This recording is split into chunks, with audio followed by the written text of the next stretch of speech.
오늘 말씀으로 또 하나님의 음성을 들을 수 있는 시간 되기를 바랍니다. 특별히 오늘 말씀 가지고 말씀 전하기 전에 우리는 어쨌든 판단하며 살아가게 됩니다.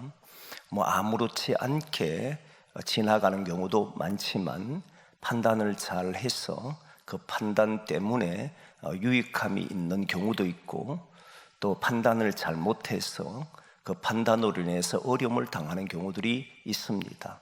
실제 우매한 자냐 지혜로운 자냐라고 하는 것은 결국 행동으로 나타나는 것이지만, 가만히 보면 그 모든 것이 머리에서 나온다는 것을 알 수 있습니다.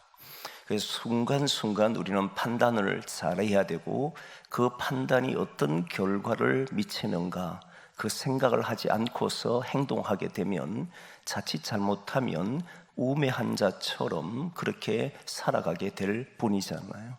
그래서 전도서의 말씀을 보면서 솔로몬이 어떻게 판단을 했고 어떤 지혜를 가지고 있었는가, 또 그가 어떤 말을 하는가라고 하는 것에 우리가 관심을 가지고 봐야 될 필요성이 있다라고 생각합니다.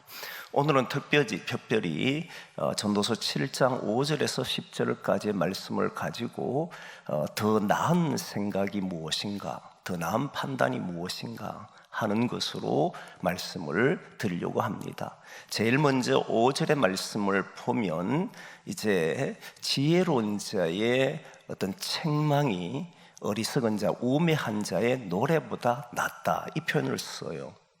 근데 참 이 본문이 이상한 점이 있습니다. 여러분, 이게 비교를 해놨는데 비교가 잘 맞지가 않아요. 지혜로운 자의 책망보다 지혜로운 자의 칭찬이 더 낫다든지, 아니면 반대로 지혜로운 자의 칭찬보다 책망이 낫다든지, 그 칭찬과 책망과 비교하는 게 맞아요. 그런데 오늘 5절 말씀에 보면 지혜로운 자의 책망이 우매자의 노래보다 낫다, 이렇게 나와요. 그러면 책망과 노래가 비교됐다는 겁니다. 이상한 비교를 하는 거예요. 대조를 시키는 거잖아요. 이게 참 말이 맞지가 않습니다. 그런데 솔로몬은 이렇게 비교하고 대조한단 말입니다. 그럼 무슨 의도가 있을 거란 말이죠. 분명히 책망은 누가 지혜로운 사람이 하든 어리석은 사람이 하든 위에 어른이 하든 아니면 뛰어난 사람이 하든, 책망은 듣는 사람으로 하여금 썩 좋은 기분은 주는 게 아닙니다. 책망 자체가 힘들게 합니다. 그러면 단순히 생각하면 지혜로운 자 또는 어른 또는 뛰어난 자, 보다 높은 사람들이 하는 말을 좀 더 귀담아 들어야 한다, 이런 쪽으로 생각할 수가 있어요.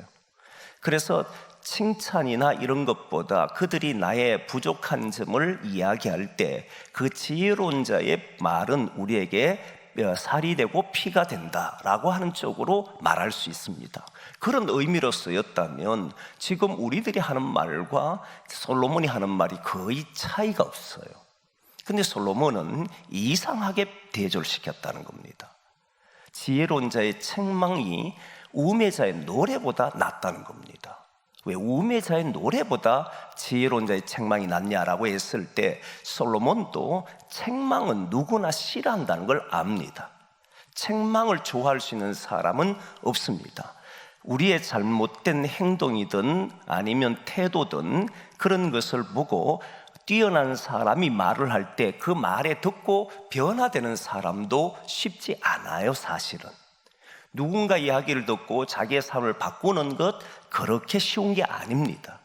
그렇잖아요. 그러면 차라리 칭찬이든 책망이든 안 하는 게 훨씬 낫다, 이렇게 말하는 게 맞습니다. 전도서 말고 잠언에 보면 어리석은 자에게는 책망하지 마라, 권면하지 마라, 오히려 지혜로운 자에게 권면하라, 이런 말들이 훨씬 더 우리에게는 와닿는 이야기거든요. 그런데 솔로몬도 책망은 쉽지 않고 책망을 듣는 것도 쉽지 않다는 걸 알아요. 근데 여기에서는 뭘 이야기하고 싶으냐라고 했을 때 지혜로운 자의 책망보다 우매한 자의 노래보다 책망이 우매한 자의 노래보다 낫다 하는 이 말은 노래하는 이 내용이 그 다음 내용 보면 5절 다음에 6절 7절의 내용이 두 가지의 내용이 나오는데 그 두 가지 내용이 뭐로 연결되냐면 히브리어로 보면 카라고 하는 단어가 연결되어 있어요. 이 카라고 하는 이야기는 원인 또는 이유, 왜 그렇게 말하는지 접속사입니다. 왜 지혜로운 자의 책망이 우매한 자의 노래보다 낫다라고 하는지 아느냐? 그 이유는 이런 것 때문이야. 이렇게 나온 거예요. 그러면 6절과 7절 내용이 키잖아요. 사실은 최근에 보면 TV에 보면 그 TV에 트롯 열풍이 불었습니다. TV 틀면 전부 다 트롯이에요. 곳곳에 트롯이 이제 나오는데 한 번은 트롯 열풍이 불었는데 그 트롯 열풍 중에 우리나라에 지금 가장 핫한 사람이 있지 않습니까? 그 핫한 사람이 지나간 자리는 지금 그 많은 여성 팬들이 그 자리를 관광지로 삼아서 그 사람이 노래한 곳이라면 그들 그 자리에 서서 무대에 서는 것도 꿈으로 생각해서 아예 차를 대질해서 다니는 사람도 있어요. 근데 그분들이 하는 이야기를 들어보면 뭐라고 이야기하냐면 나는 그 사람의 노래를 듣고 치유가 됐다는 겁니다. 우울증에 빠져 살던 내가 노래를 듣고 그 노래 때문에 내가 회복이 됐다. 그렇게 이야기하니까 자녀들이 부모가 그렇게 관광차를 대질해서 다녀도 할 말이 없는 거예요. 하던 사업을 문을 닫고 와도 어머니가 건강하기만 하다면 다녀라고 할 이야기 정도예요. 그러니까 노래 소리가 사람들을 때론 치유한다고 생각한 겁니다. 저도 이런 내용 때문에 우리가 찬양대를 딱 이제 예배 드릴 때 찬양대 위에 기도하잖아요. 기도하면 이 찬양이 성도들에게 치유가 되는 찬양이 됐으면 좋겠다. 그렇게 기도도 하기도 하거든요. 이 찬양이 사람에게, 노래가 사람에게 이렇게 힘이 되기도 하는구나 하는 것을 그런 내용들을 보고 알게 됐단 말이에요. 그럼 여기에서 말하는 우매자의 노래라고 하는 것은 아무런 뜻도 없이 아무런 생각도 없이 부르는 것을 말하는가? 아무리 노래를 잘해도 뜻도 없고 의미도 없는 노래를 하면 그 자체가 우매한 자인가? 아니면 여러분 보면은 우리가 조금 전에 얘기했던 트롯이라는 사람들이 있는데 그 사람들하고 뭔가 대화를 해보면 사실을 그들이 지혜롭지 않는 배운 것이 그렇게 많이 없는 사람도 있더라는 거예요. 그럼 그런 사람들이 배운 것이 없거나 많이 알지 못한 사람들이 노래하는 소리는 어리석다고 말하는 것인가? 그런 의미는 아니겠죠. 분명히 여기에서 보면 분명히 우매한 자, 어리석은 자의 노래라고 하는 이 말 속에는 무엇이 내용이 담겨 있느냐면 그 이유에 대해서 솔로몬이 이야기하는데 6절, 7절 내용이 바로 그 이야기예요. 한번 보겠습니다. 6절 말씀을 먼저 같이 봅니다. 시작. 우매한 자들의 웃음소리는 손 밑에서 가시나무가 타는 소리 같으니 이것도 헛되도다. 혹시 여러분 불을 이렇게 떼보고 땔감들을 가지고 태워본 적이 있습니까? 젖은 나무는 잘 타질 않아요. 그런데 가시나무 같은 바짝 마른 가시나무 같은 걸 태워보면 소리가 따닥따닥 소리가 나요. 아주 잘 붙는 나무는 따닥따닥 소리가 나면서 불길이 막 타오르는 걸 보게 되잖아요. 이 소리와 같다는 거예요. 그 어리석은 자, 우매자의 웃음소리라고 하는 것이 우매자의 노래소리는 바로 이렇다는 겁니다. 그리고 그 다음 7절 말씀을 보면 그 말씀이 이제 결정적인데 한번 보겠습니다. 같이 봅니다. 시작. 탐욕이 지혜자를 우매하게 하고 뇌물이 사람의 명철을 망하게 하느니라. 여러분 이게 5절과 연결이 됩니까? 사실은 별로 그렇게 연결이 안 되잖아요. 여기에 보면 탐욕이라고 하는 이 단어가 있는데 탐욕이라고 하는 단어는 지나치게 뭔가를 탐한다는 거지 않습니까? 욕심을 낸다 이런 말이에요 원래는. 그런데 이 말이 개역 한글판에 옛날 성경 여러분 보면은 탐욕이라고 돼 있지 않고 탐학이라고 돼 있습니다. 탐학이라는 말이 더 맞아요.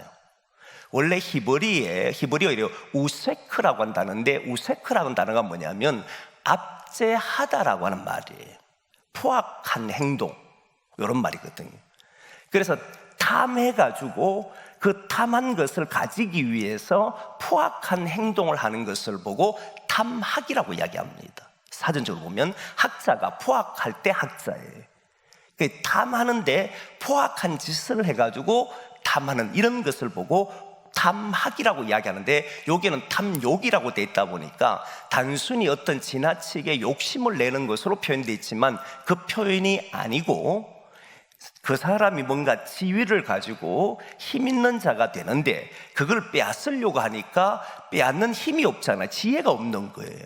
그러니까 뭘로 하느냐면 포악한 행동을 통해서, 압제하는 행동을 통해 가지고 그 사람에게서 강제로 빼앗는 행동이에요. 그리고 그 뒤에 나오는 말씀이 7절 그 뒤에 조금 전에 나오는 말씀이 뭐냐면 뇌물이라고 했는데, 이 뇌물도 힘 있는 자가 힘 없는 자가 참 힘 있는 자에게 뭔가를 바침으로써 그 힘 있는 자의 도움을 청하는 내용이잖아요. 그래야 뇌물 바치는 거거든요. 힘 있는 사람이 힘 없는 자에게 주는 것은 구제하는 것이고 돕는 것이지만, 힘 없는 자가 힘 있는 자에게 바치는 것은 뭔가 이득을 노리기 위한 하나의 행동으로 보인단 말입니다. 이게 뇌물이 되는 거예요. 그런데 이 뇌물을 받고, 이제 중요한 건 이것과 5절 말씀이 어떻게 연결되느냐 보면, 뇌물과 탐학이라고 하는 포악한 행동을 통해서 뭔가를 빼앗았는데 그때 무슨 소리가 나오는 거예요? 웃음소리가 나온다는 거예요. 빼앗고 보니까, 가지고 싶었는데 빼앗고 보니까 너무 좋은 거예요. 그래서 웃음소리가 나오고 앞부분과 연결된 무슨 소리 나온 거예요? 노래소리가 나온 거예요. 이런 행동을 보고 이야기하는 겁니다. 아합이 나봇 포도원을 빼앗으려고 할 때 사실 아무리 노력을 해도 빼앗을 수가 없거든요. 왜냐하면 이스라엘 사람들은 조상으로부터 물려받은 그 땅은, 기업은 다른 사람이 빼앗아갈 수가 없어요. 아무리 힘이 있더라도 빼앗아갈 수 없단 말이에요. 그러니까 그것 때문에 근심하니까 이세벨이 꾀를 내잖아요. 그 꾀가 뭐냐면 거짓 정인을 내세워서 결국 하나님과 왕을 저주했다라고 하는 명분을 내세워 그를 죽이고, 죽인 그 집안을 몰살시키고 나니까 남은 재산을 누가 차지하냐면 아합이 차지하도록 만들어버렸단 말이에요. 아합이 얼마나 웃었겠습니까? 그 물건을 갖고 싶었는데. 그런데 어떻게 가졌는지 모르지만 자신 것이 되니까 막 웃고 난리 나지 않겠어요? 그 웃음소리가 흥얼거리면서 나오는, 아무런 의미 없이 좋아서 흥얼거리는 그 가사가 무엇이든 상관없고, 우매한 자, 그저 자기한테 뭔가 빼앗은 것이 있고 그리고 뇌물 받은 것이 있어서 그게 좋아가지고 노래하는 이 노래보다 지혜로운 자의 책망이 낫다, 이 말을 쓴 겁니다. 그러면 다시 말하면 책망이란 자체는 누구나 싫어한다는 겁니다. 지혜로운 자가 책망을 해도 싫다는 거예요. 그러나 무엇보다는 낫다는 겁니까?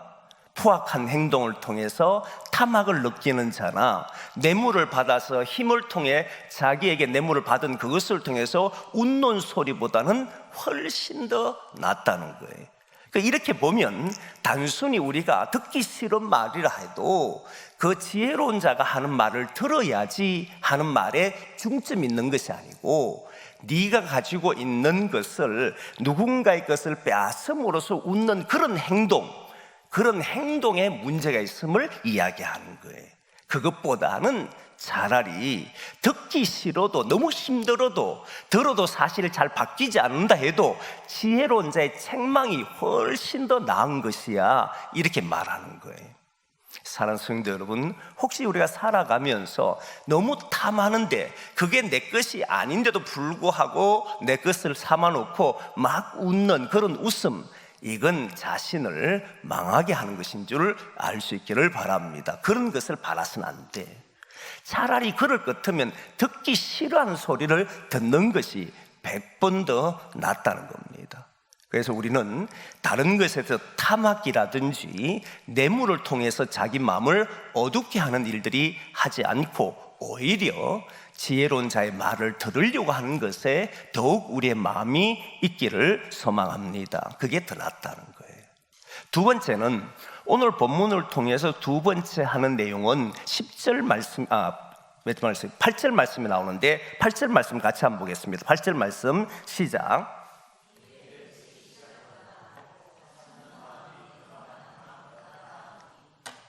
여기도 일의 끝이 시작보다 낫다 이 말이잖아요. 이 말은 다 동의할 겁니다. 그죠? 시작을 잘하고 끝이 안 좋은 사람이 많아요. 용두사미가 된 사람이 많잖아요. 뭔가 거창하게 했는데 나중에 보면 열매가 하나도 없는. 그래서 시작의 끝이 일의 끝이 시작보다 낫다는 이 말은 결과, 열매, 성과가 있는 삶을 살아 이쪽으로 맞출 수가 있어요. 저도 그렇게 봅니다. 문제가 없습니다. 그러니까 시작보다는 끝이 좋아야 된다는 건 다 말합니다. 그런데 솔로몬은 무엇과 연결을 시켰느냐 하면 그 다음 내용을 보면 이게 또 맞지 않는 내용과 연결을 해놔버렸어요. 참는 마음이 교만한 마음보다 낫다 이렇게 나왔어요. 둘이를 분리했으면 이해가 됩니다. 두 개 다른 말이니까. 끝이 시작보다 낫다. 그래서 열매 있는 삶을 살아야 한다. 시작만 해놓고 열매 없이 살아서는 안 돼. 무엇인지 시작하면 열매를 맺으려고 해야 돼. 책임 있게 자기 삶을 살아야 돼. 이렇게 말하면 아무런 문제가 없어요. 근데 그 바로 이어서 나오는 말이 참는 마음이 교만한 마음보다 낫다와 연결시켜 놓고 그 다음에 9절 말씀에 보면 이 이유가 뭐냐라고 했을 때 그 이유가 9절에 나오는 거예요. 9절 말씀 보겠습니다. 9절 말씀 같이 봅니다. 시작. 급한 마음으로 노를 바라지 말라. 노는 우매한 자들의 품에 머무름이니라. 갑자기 급한 마음으로 노를 바라지 말라. 노는 우매한 자들의 품에 머무르니라. 재밌는 표현을 먼저 하나 해결하려고 합니다. 노를 말하는 자, 노를 바라는 자, 화를 내는 자를 말하는 거예요. 노는 누구에게 머무르냐면 우매한 자들에게 머문다는 거예요. 지혜로운 자는 노가 자기에게 품에 머물지 않는다 이 말이거든요. 근데 급하게 말하지 말고 노는 우매한 자들의 품에 머문다 했을 때 노를 내는 걸, 화를 내는 걸 잘 한번 보셔야 돼요. 요게 앞부분과 연결되어 있는데 연결된 건 조금 뒤에 하더라도 일단 품에 머문다는 생각을 한번 해보면 누구의 품에 머물 것인가? 화를 내면. 여러분 우리가 화를 내본 적이 있잖아요. 저도 화를 내본 적이 있는데 화를 내면 화를 내는 자의 품에 머물겠습니까? 화를 내물 받는 사람의 품에 머물겠습니까?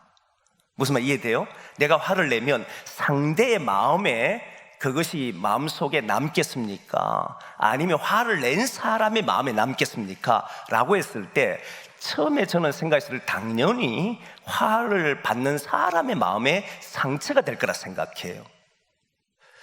그런데 이상한 일은 이 솔로몬은 노는 우매한 자들의 마음에 품에 남는다 이 표현을 썼어요. 그럼 그 우매한 자가 누구냐면 화를 내는 사람이라 이 말이거든요. 화를 내는 사람에게 그 품에 머무는 게 뭐라는 겁니까? 화라 노라는 거예요. 이상한 이야기를 하죠. 근데 가만히 생각해 보니까 그게 맞는 게 뭐냐면 화를 자꾸 내보면 주변의 사람들은 떠납니다. 사실 마음으로 같이 하질 않아요. 실제로. 그럼 어떻게 되냐면 화를 냈을 때 처음에 내게 화를 냈는 것처럼 보이는데 그 다음부터는 이 사람이 화낸 사람과 함께 하지 않잖아요. 그렇죠? 그래 되면 그 화는 사실은 받을 때는 상처가 될지 몰라도 그 사람과는 멀어져 버리기 때문에 사실은 내게 남는 게 아니에요. 근데 점점 화를 내는 사람은 화가 자기 속에 머물고 있다는 것을 알게 된다니. 끝내보면 저 사람에게 화를 냈는데 저 사람 떠나버렸어. 또 다른 사람은 화를 내서 떠나버렸어. 또 누군가에 화를 냈는데 떠나버렸어. 다 떠나고 나는데 남는 건 누구에게만 남아있습니까? 그 화는 자기에게만 남아있더라는 거예요. 이 참 놀라운 이야기를 해 솔로몬이. 이 화를 낸다는 것은 자기를 어리석게 만들고 자기에게 남도록 만들기 때문에 뭐라고 표현을 썼냐면 우매한 자의 품에 머무느니라 이렇게 나오는 거예요. 그 우매한 자가 화를 내는 것이고 화를 내는 사람에게 다른 사람에게 남는 것이 아니라 자기에게 남기 때문에 결국 그 사람이 우매하다 이 표현을 쓴 겁니다. 상당히 놀랍잖아요. 그래서 화를 내는 것은 어리석은 짓이다. 그리고 그렇게 보면 앞부분에 뭐가 나왔습니까? 참는 것이 교만한 자보다 낫다, 이 표현을 썼잖아요.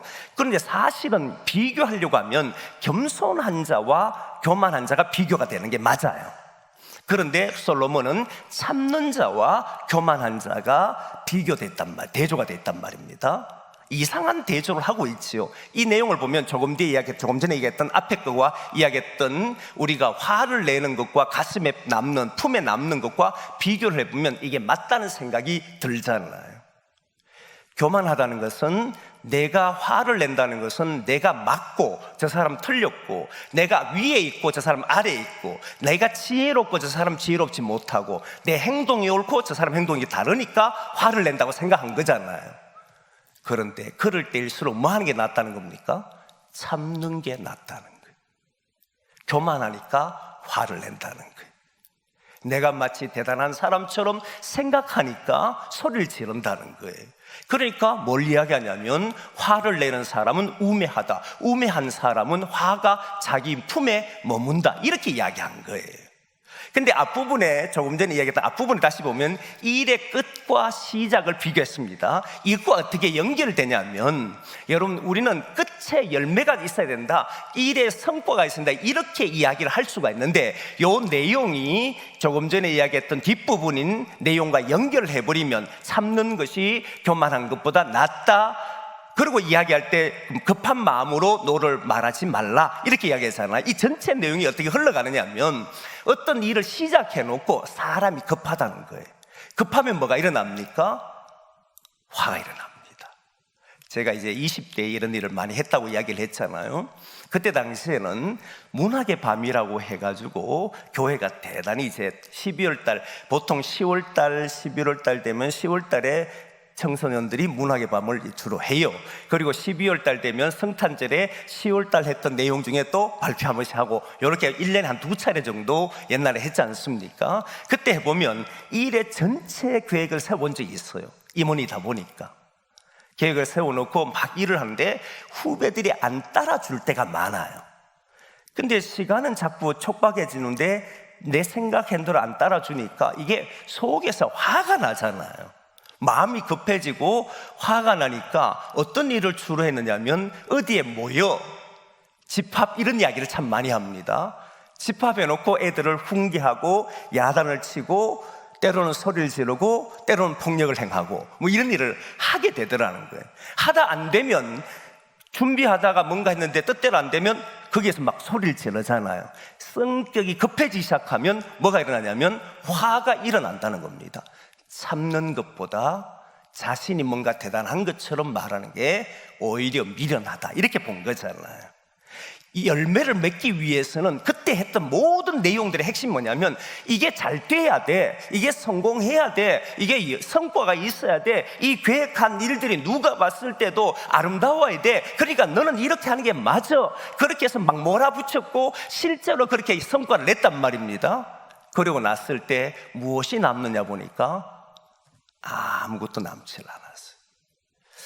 제가 후회를 했는 것이, 20대에 참 후회를 한 것이 있었는데, 그때 당시 워낙 이제 일을 막 까다롭게 하고 이러다 보니까 사람들이 일을 하는 데는 되게 잘했고, 또 실제로 자신들이 봐도 멋있다는 이야기를 참 많이 했습니다. 그런데 고등학교를 졸업하니까 신앙생활하는 친구들이 거의 없었어요. 뭘 위해 했는지를 없는 거잖아요. 뭔가가 성과 있도록 한다고 했고, 무대도 멋있었고, 여러분 상상합니까? 지금부터 1983년 4년도쯤에 여러분 서울 세종회관 이런 데 보면 무대가 막이 위로 이렇게 오르더라고요. 쫙 위로 오는 걸 보고, 이야, 저런 걸 실제로 해볼 수 없을까 해서 저는 1983년 4년도에 시골에서 무대막이 위로 올라가도록 만들었습니다.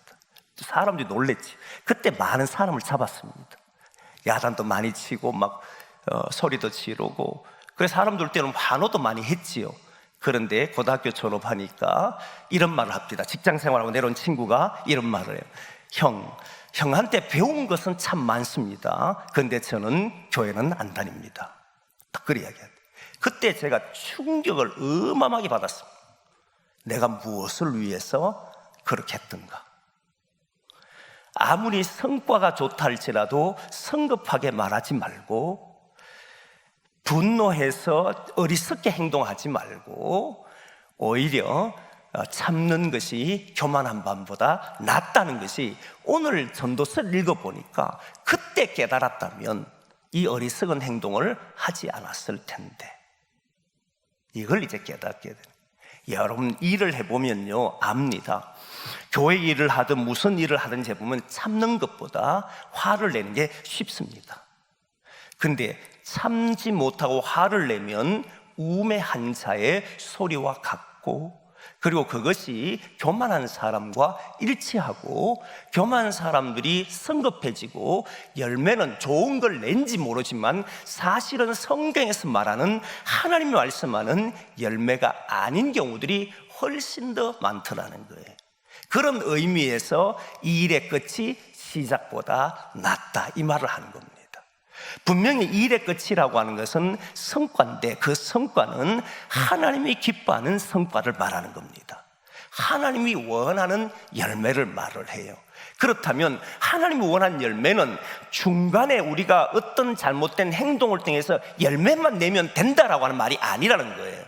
성급하지 말고 화를 내지 말고 하나님의 뜻에 맞도록 천천히 걸어가면서 하나님이 원하는 일들을 만들어 낼 때, 그때서야 비로소 그 열매는 하나님이 기뻐하는 것이고 그 열매가 시작보다 낫다, 이 말을 쓴 거예요.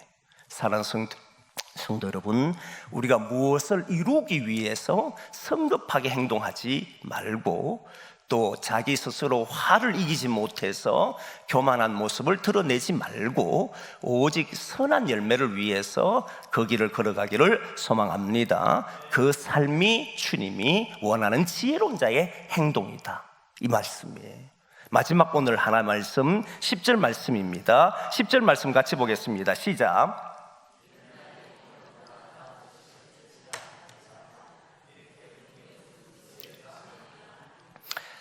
이 표현이 너무너무 재밌는데요.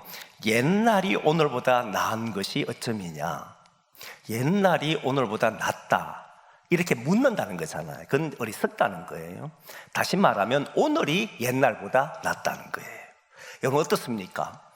여러분은 오늘이 옛날보다 나은 것 같습니까? 아니면 옛날이 오늘보다 나은 것 같습니까? 옛날이 화려한 사람은 오늘날 화려하지 못하면 옛날이 낫다라고 말할 것이고, 옛날보다 오늘이 좋은 사람은 오늘이 더 낫다라고 이야기할 겁니다.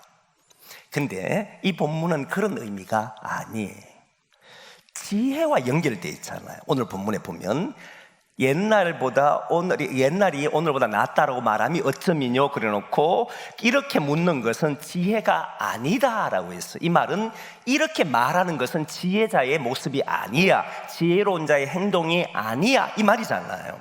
그러니까 이 말은 오늘과 내일 또는 어제와 오늘을 비교할 때에 지혜가 연결되어 있다는 말입니다. 왜 지혜가 연결되어 있느냐라고 하면, 여러분 사람은 오늘 문제가 일어났을 때 반드시 하는 말 중에 하나가 옛날에는 안 그랬는데, 옛날과 비교하는 일들을 많이 합니다.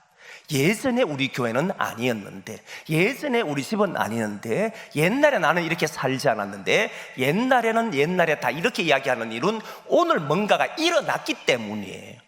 오늘 일어나지 않으면 그만하지 않습니다. 오늘 뭔가 문제가 됐다, 이 말입니다. 문제가 되니까 다 옛날 이야기합니다. 놀랍게도 애굽에서 나온 이스라엘 백성들이 애굽이 좋았다라고 하는 말, 애굽에서 차라리 죽었더라면 더 좋았다는 이 모든 말들은 무엇과 연결되냐면 오늘 곤란한 일들이 생겼다는 말이에요. 먹을 것이 없었습니다. 신광야에 도착했는데 그들이 고기를 먹지를 못했어요. 그러니까 속이 상하니까 뭐라고 이야기하냐면 차라리 애굽에서 고기 사이에 고기 먹던 그게 훨씬 좋았고 거기에서 죽었더라면 훨씬 낫다, 이 표현을 썼어요. 애굽 이야기를 했습니다. 나온 건 어디입니까? 지금 광야, 가나안 땅을 향해 걸어가고 있는 그 현장에서 음식 때문에, 먹지 못하는 것 때문에 애굽 이야기를 해버린 거예요. 그리고 또한 정탐꾼을 보내고 난 이후에 정탐꾼의 보고를 듣고 사람들이 그 땅은 강하다는 이야기를 듣고는 그들이 한 이야기가 뭐냐면 차라리 애굽에서 죽었더라면 좋았을 것이다. 똑같이 과거 이야기를 했어요. 오늘보다 어제가 낫다라고 하는 모든 사람들은 오늘 뭔가 일어났다 이 말입니다. 뭔가의 행동이 나타났다는 거, 문제가 일어났다는 거죠. 그럴 때 과거를 덜먹인다는 거예요. 그런데 왜 솔로몬은 옛날보다 오늘이 낫다는 말하는 것을 어리석다라고 말하는 거냐면 그 말 백날 해도 오늘 아무런 소용이 없다는 겁니다. 그렇잖아요. 어제 나온들 무슨 이야기, 무슨 소용이 있느냐? 네가 어제 금을 먹었든지 금집에 살았든지 그게 무슨 의미가 있느냐? 현재 일어난 것은 지금인데, 지금 문제가 있는데, 그러면 차라리 지금 일어난 문제를 가지고 뭐 하라고 이야기하냐면 지혜를 사용하라 이 말이에요. 문제가 일어나면 어제를 자꾸 옛날을 이야기하지 말고 지금 네 문제를 바라보고 어떤 지혜를 사용할지, 어떻게 해결할지, 어떻게 바라봐야 될지 그걸 생각해야지 옛날 것을 이야기한다고 해서 달라질 인생이 뭐가 있느냐 이 말입니다. 어제 일은 어제 일로 다 끝내야 돼. 아무리 과거에 화려했다 할지라도 그건 옛날에 화려한 것밖에 없습니다. 오늘 네가 화려하지 못하면 나는 어떻게 하면 되는가를 찾아야 되는 것이 우리의 삶이잖아요. 오늘 문제가 일어나면 왜 우리는 이런 문제가 일어납니까? 그렇게 따질 것이 아니고 오늘 이 문제를 어떻게 해결하면 됩니까? 이렇게 나와야 되는 거잖아요. 어제까지 우리가 어떤 잘못을 했던 그 잘못이 알게 되면 그 자리에 멈추고 그럼 우리는 뭐 할 건데? 이렇게 나오는 거잖아요. 그게 지혜로운 자의 행동이라는 거예요. 자녀들을 키우다 보면 또는 가정을 이렇게 살아보다 보면 내가 그때 참 이렇게 할 걸 이런 말들을 많이 하잖아요. 이 말 속에는 지금 문제가 있다 이 말입니다. 그러면 그런 말을 하는 게 아니라 그때 내가 잘못된 행동으로 오늘 이렇게 됐다라고 말하기 어려워요. 왜? 그때는 그때의 한 행동이 그게 옳다라고 했기 때문에 한 거잖아요. 부모로서 아이들이 잘못되기를 바라는 사람이 어디 있습니까? 나름대로 최선을 다했고 그에 따라 판단을 했는데 그 결과가 오늘 이렇게 주어진 것이 있는 거잖아요. 그렇다면 그걸 후회할 것이 아니고 오늘 그러면 나는 뭐를 택할 것인가? 오늘 나는 그럼 무엇을 해야만 지혜로울 것인가? 나는 어떻게 행동하는 것이 옳은 것인가? 오늘 서서 하나님 앞에 지혜를 구하고 하는 것이 훨씬 더 낫다 이 말이에요. 옛날이 오늘보다 낫다 소리 한다고 해서 지혜로울 게 무엇이 있는가? 아무것도 없다는 거예요. 사랑하는 성도 여러분, 살아가다 보면 우리에게는 많은 문제들이 부딪히게 될 겁니다. 생각지 않은 문제들이 일어납니다. 물론 우리의 살아가는 모든 문제가 과거와 연결되지 않은 것은 없어요. 과거의 문제들이 오늘 비롯되는 것들이 너무 많습니다. 실제로 그렇잖아요. 우리가 예전에 공부를 조금 더 했다면 나는 이 자리에 안 있을 건데, 나는 전에처럼 열심히 살았다면 오늘 나는 이렇게 살지 않을 건데, 이 모든 삶은 과거와 연결되어 있는 건 확실합니다. 하지만 오늘 이 자리에 서서 과거와 연결시킨다고 해서 오늘 이 자리에 서 있는 나는 다를 게 없다는 겁니다. 이럴 때 뭐 하는 게 맞다는 겁니까? 오늘 그럼 나는 무엇을 택할 것인가? 어떤 지혜를 발휘할 것인가? 나는 어떤 것을 선택할 것인가? 이게 100번 나은 행동이라 이 말이에요. 보다 나은 행동은 이런 행동이 되는 줄 믿습니다. 과거의 것이 우리의 현재의 삶을 만든 것은 분명하지만 그 만든 것을 후회하는 것보다 오늘 서서 다시 판단하고 다시 내일을 바라보고 자신의 걸음을 걸어가는 성도들이 되어야 한다는 겁니다. 그게 저와 여러분이 지혜로운 자의 행동이고 솔로몬은 그렇게 살아왔음을 이야기하는 거예요. 우리 아버지 다윗이 어떻게 했든 그 위에 조상이 어떻게 했든 그건 중요한 것이 아니에요. 그들이 물려준 곳이 자기가 살아가는 곳이지만 나는 여기에서 무엇을 할 것인가? 나는 오늘 하나님 주신 이 삶을 어떻게 살아갈 것인가? 내게 펼쳐진 미래를 어떻게 향해 걸어갈 것인가? 항상 이 생각이 그를 앞으로 걸어가게 했고, 사업도 크게 하게 하고 여러 가지 많은 일들을 하게 했던 사람이 됐다는 거예요. 그래서 우리 동천제일교회 성도님들, 이 말씀을 같이 듣는 성도님들은 어제 것을 자꾸 기억하지 말고 오늘 서서 하나님의 뜻을 깨닫고 그 뜻에 따라서 행동하고 그 뜻을 이루기 위해서 우리가 판단하고 보다 나은 것을 선택해서 지혜로운 자의 행동이 우리의 삶을 통해 드러나기를 소망합니다.